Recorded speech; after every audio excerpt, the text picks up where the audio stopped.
Habibi. Assalamu alaikum wa rahmatullah. My name is Tamer. I work in sales and marketing. I would like to know, there's a group of brothers basically, they live quite far away from a mosque, more than 1 hour and a half, about 5 of them. They want to know what's the ruling for Salatul Jummah.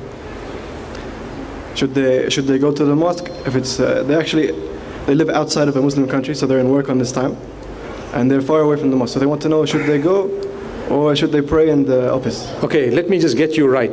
They live in a non-Muslim country, correct? Yes. They live 1.5 hours away from the nearest masjid.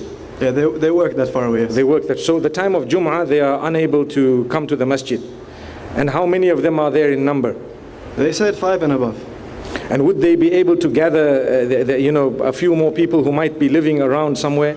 Because I tell you what, it's, if I were to just say, okay, do your Jummah, we may be defeating the purpose of the entire Jummah. Although some scholars might allow it. I know Abu Hanifa rahmatullahi alayhi, 3 and above, he's allowed. Imam Shafi'i is a little bit stricter in that. And these are rules of jurisprudence.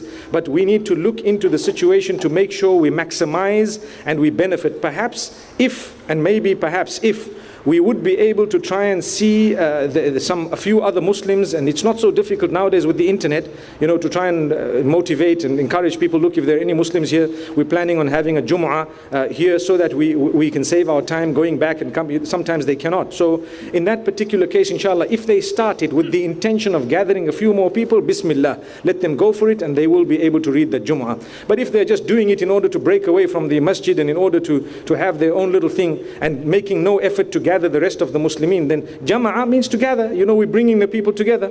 So inshallah, if they would like to gather, alhamdulillah, let's go for it. And inshallah, you can send me an email.